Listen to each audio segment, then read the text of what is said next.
Très longtemps, les élus se sont concentrés sur le pilotage de leur collectivité.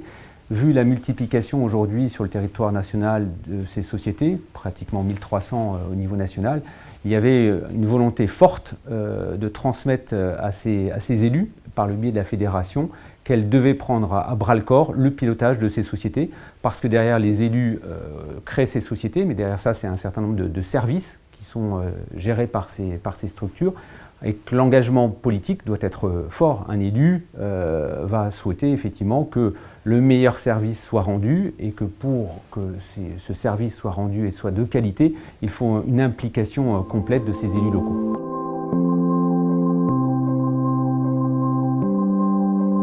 C'est tout le travail qui a été mené par la fédération aussi, de manière collégiale, d'avoir des outils ou des actions fortes pour contrôler et pour amplifier ce pilotage, tels que la nomination d'un élu, un adjoint qui soit en charge effectivement de ce lien avec ces sociétés. On constate régulièrement dans des grandes agglomérations, que ce soit Paris par exemple, Strasbourg, Toulouse, c'est très régulièrement qu'on a plus d'une dizaine de PL à gérer, et que cet élu aura ce rôle effectivement très transversal de suivre le lien entre la collectivité et l'ensemble de ces sociétés.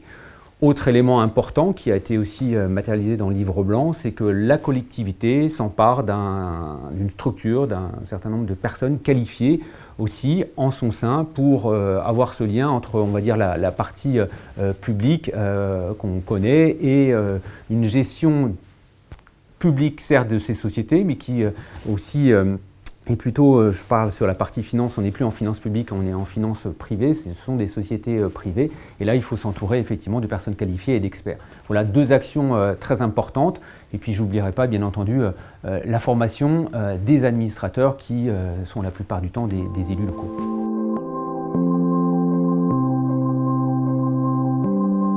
Nous regroupons sur le territoire de Chartres plus d'une dizaine de PL, que ce soit des SEM, des SPL ou des CEMOP. On a, entre guillemets, testé un petit peu tous les modèles possibles au niveau de ces entreprises publiques locales.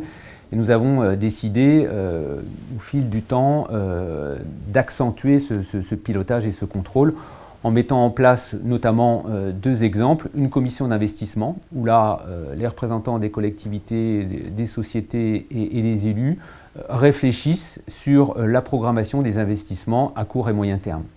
Deuxième commission créée, c'est la commission de gestion et des financements, domaine là aussi stratégique pour ces sociétés, où les élus, la collectivité présente, aux pairs, voilà, les prévisions d'activité, donne sa stratégie de développement aussi, et également l'arrêté des comptes, quelque chose d'essentiel. Et là aussi, vous avez des choix de gestion à faire, comme dans une société de droit privé.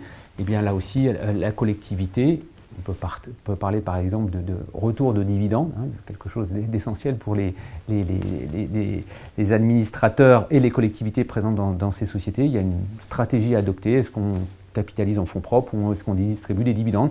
C'est un des exemples, mais il y en a bien d'autres. Et là aussi, il y a une implication très forte dans ces commissions de l'ensemble des acteurs et des équipes.